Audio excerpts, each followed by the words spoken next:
কত বিজেপি কর্মীর গলায় দড়ি দেওয়া আত্মহত্যার বডি নাকি পাওয়া গিয়েছিল, যাদের পাটা মাটিতে ঠেকে আছে। দিদিমণি এবং তার পরিবারের জন্য পুলিশ ঝাঁপিয়ে পড়েছে এবং পশ্চিমবঙ্গের পুলিশের একটা নিক নেম হয়ে গেছে মমতা পুলিশ। এটা কি রাজনৈতিক স্বাধীনতা, না এটা স্বৈরাচার? ওদের স্বৈরাচারকে আটকালে পরেই ওরা এই সব বলতে থাকে। পশ্চিমবঙ্গে অভয়া হত্যাকাণ্ড দেখিয়ে দিয়েছে যে পশ্চিমবঙ্গ প্রশাসন, পশ্চিমবঙ্গ পুলিশ, তৃণমূল এরা সমর্থক গুন্ডামো করে মানুষ খুন করে। স্যার, আপনাকে মাধ্যমে স্বাগত। নমস্কার। স্যার, মুখ্য সচিব, স্বরাষ্ট্র সচিব সহ রাজ্যের সরকারি আধিকারিকদের অপসারণ নিয়ে আমরা দেখেছিলাম তৃণমূল কংগ্রেস একটি মামলা করেছিল হাইকোর্টে। সেই মামলা খারিজ করে দিল হাইকোর্ট, কলকাতা হাইকোর্ট। দেখো, তোমাকে একটা কথা বলি, এই তৃণমূল কংগ্রেস তারা তো সব জায়গায় ওই ম্যানেজ করে নেবো টাইপের, এদের তো বোধবুদ্ধিটা কম বলা ভালো যে নেই। এবং যে লয়ার গিয়েছিল সেও কত বড় লয়ার আমি জানি না। একটা কথা তোমাকে পরিষ্কার বলি, হাইকোর্টের রায় যেটা হয়েছে একেবারে আইন মেনে রায় হয়েছে। প্রথম কথা হচ্ছে, প্রতিটা বদলির কারণ ব্যাখ্যা করতে নির্বাচন কমিশন বাধ্য নয়, কারোর কাছে বাধ্য নয়। মমতা ব্যানার্জি বা তার সরকারের কাছে তো নয়ই। ভোটের সময় অপসারণ করলে কারণ দর্শাতে হবে, এটা কোনো আইনে কোনো বিধানে নেই। দ্বিতীয় হচ্ছে যে অল্প সময়ের মধ্যে বদলি করা হচ্ছে যাদের, তাদের চাকরি জীবনের অঙ্গই হচ্ছে বদলি।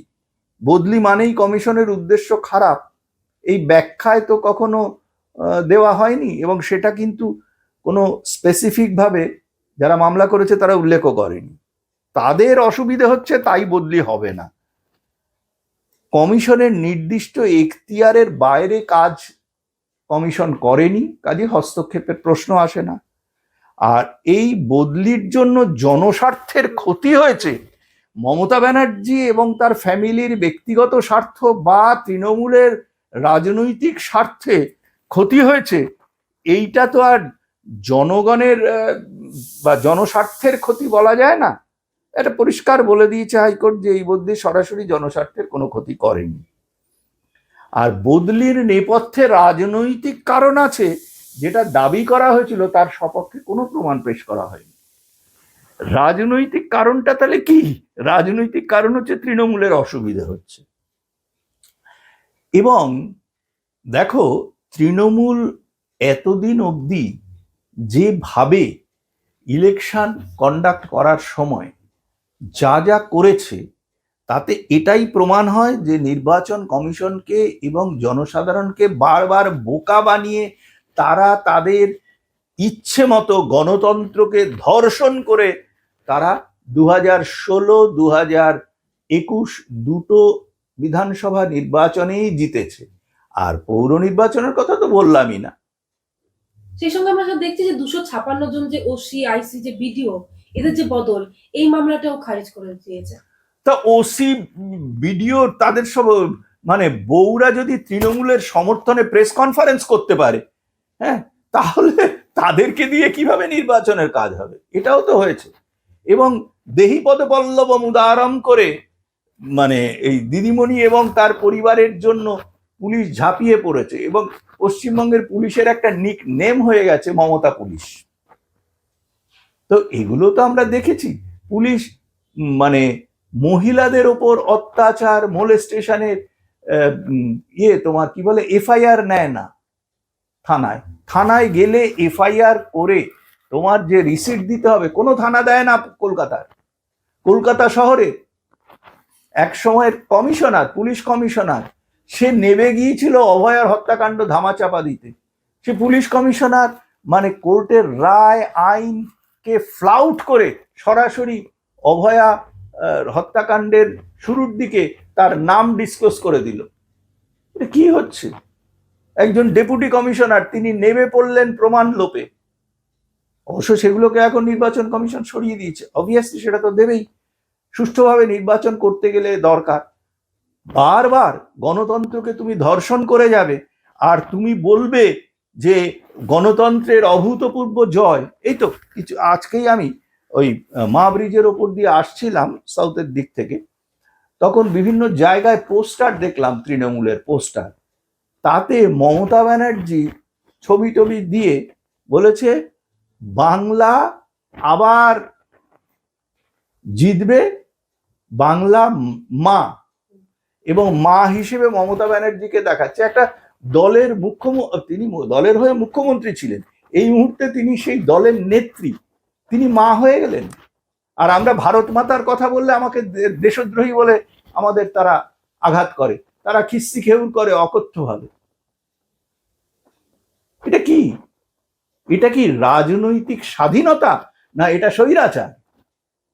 ওদের স্বৈরাচারকে আটকালে পরেই ওরা এই সব বলতে থাকে।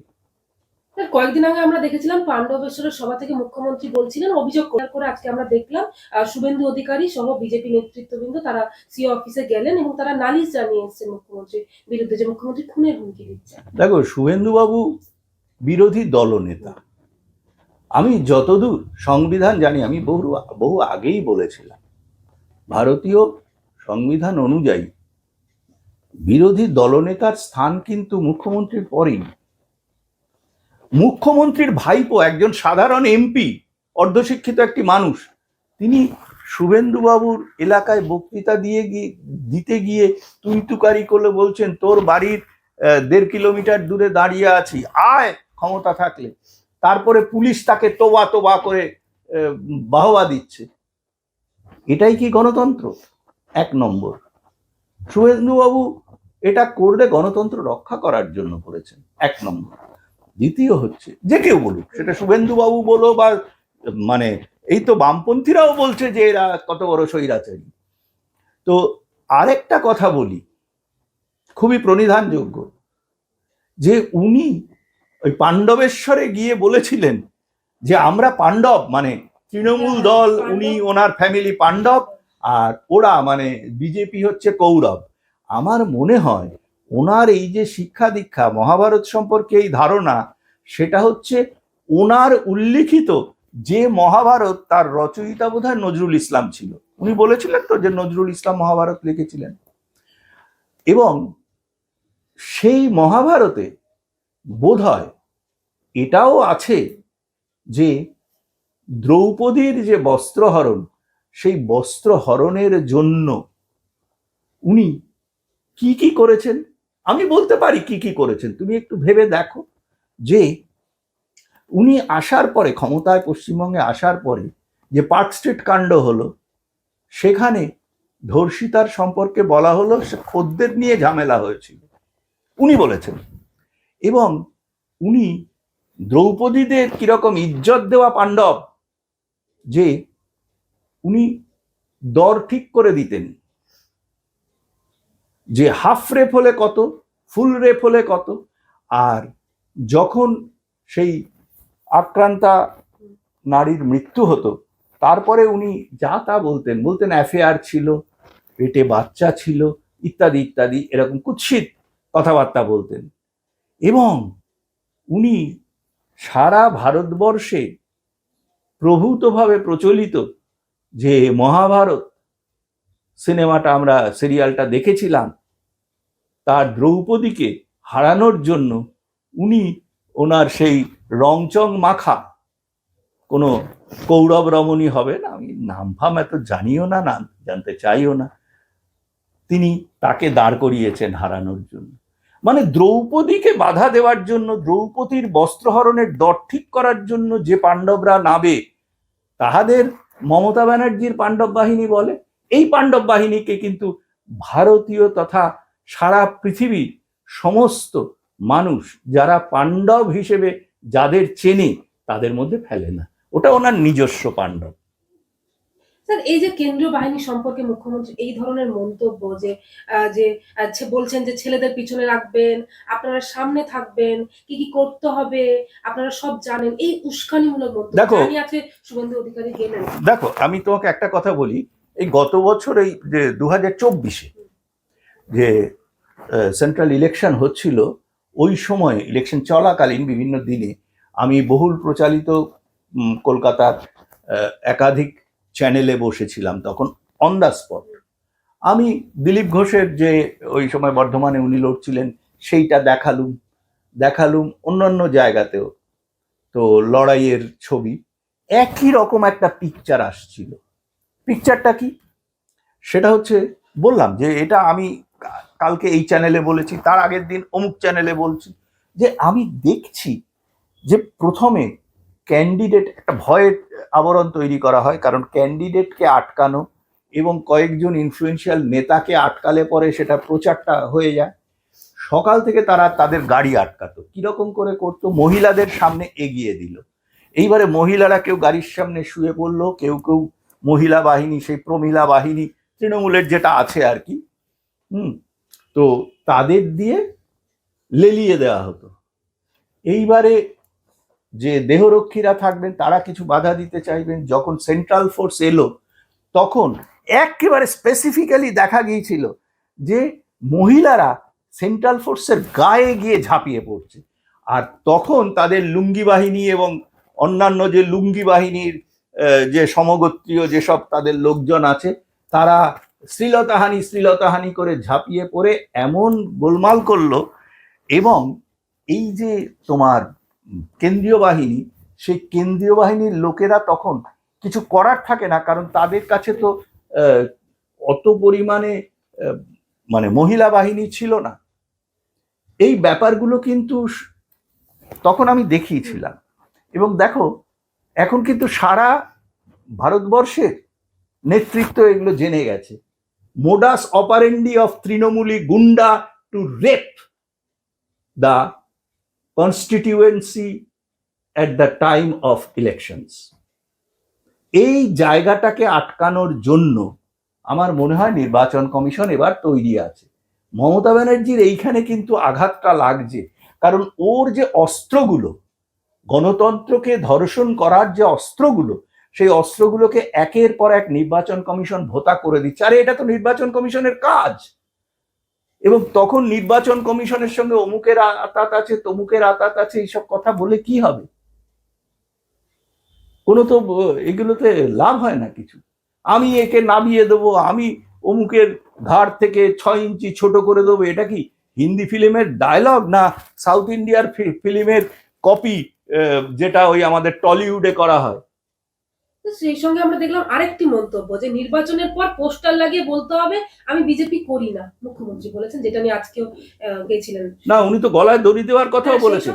আমাদের কিন্তু মনে আছে উনি 2021-এ, 2024-এ, 2019-এর ইলেকশনের পরে, রেজাল্ট বেরোনোর পরে কত বিজেপি কর্মীর গলায় দড়ি দেওয়া আত্মহত্যার বডি নাকি পাওয়া গিয়েছিল, যাদের পাটা মাটিতে ঠেকে আছে, গাছের ডালে ঝুলছে, পা মাটিতে ঠেকে আছে, মৃত। এবং কটার হয়, মানে পোস্টমর্টেম ঠিক মতো হয়। পশ্চিমবঙ্গে অভয়া হত্যাকাণ্ড দেখিয়ে দিয়েছে যে পশ্চিমবঙ্গ প্রশাসন, পশ্চিমবঙ্গ পুলিশ, তৃণমূল এরা সমর্থক, গুন্ডামো করে মানুষ খুন করে তাদেরকে মানে সেই সব যে তোমার কি বলে অনুসন্ধানগুলোকে স্কাটল করার চেষ্টা তো এখন হচ্ছেই। একটাই কারণ হচ্ছে এদের জীবন জীবিকা সবকিছু নির্ভর করছে তোলাবাজি এবং পশ্চিমবঙ্গের এক্সচেকারকে লুটপাট করার মধ্যে। এতগুলো লোক খাবে কি?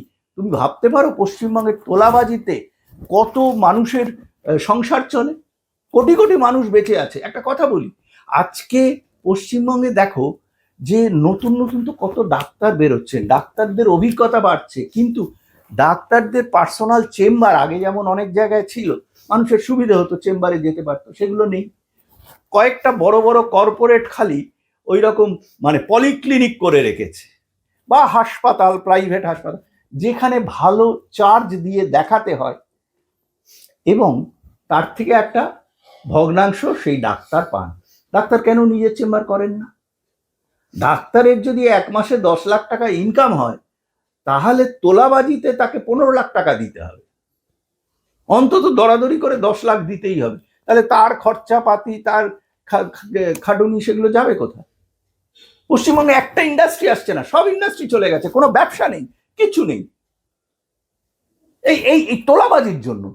পুরো মানে এদের এতটাই এরা নির্বোধ যে নির্বোধের মতো পশ্চিমবঙ্গের এক্সচেকারেও তোলাবাজি চালিয়েছে, এখন কিছুই দিতে পারছে না। তোমাকে একটা বলি যে আজকে 31শে মার্চ সন্ধে হয়ে গেছে, সব কিছু এখন বন্ধ হয়ে যাচ্ছে। মমতা ব্যানার্জি বড় করে বলেছিল এবং বিজ্ঞপ্তি দেওয়া হয়েছিল, পশ্চিমবঙ্গ সরকারের জিও বেরিয়েছিল যে রিটায়ার্ড কর্মচারী এবং গ্রুপ ডি স্টাফেদের সরাসরি 50% অফ দ্য মানে যে প্রাপ্য ডিএটা বকেয়া ছিল সুপ্রিম কোর্টের রায়ে, সেই ডিএটা দিয়ে দেওয়া হবে তাদের প্রত্যেকের অ্যাকাউন্টে। আজ পর্যন্ত একজনকেও এই মুহূর্ত অব্দি দেওয়া হয়নি, কোনো রকম কিছু হিসেব নেই, পুরো জালিয়াতি জোচ্চুরির ওপরে চলছে। এটা কি হচ্ছে? এটা পশ্চিমবঙ্গের মানুষকে উনি জিতলে পরে কি করবেন আমরা জানি না। এবং আমি তো আগেও বলেছিলাম উনি হয়তো স্বাধীন গ্রেটার বাংলা বলে ডিক্লেয়ার করে বসবেন, কতটা কি লাভ হবে জানি না। তবে এই ভদ্রমহিলা আর যাই হোক গণতান্ত্রিকতার লেশ মাত্র এর মধ্যে নেই, এবং উনি সংবিধানের কিছু মানেন না। উনি হাইকোর্টে মামলা করলেন, মামলা এখন টিকলো না, এরপরে আবার হাইকোর্টে সেই আগে যেমন করেছিল হাইকোর্টের জজেদের উপর অত্যাচার, ভয় দেখানো শুরু করবেন।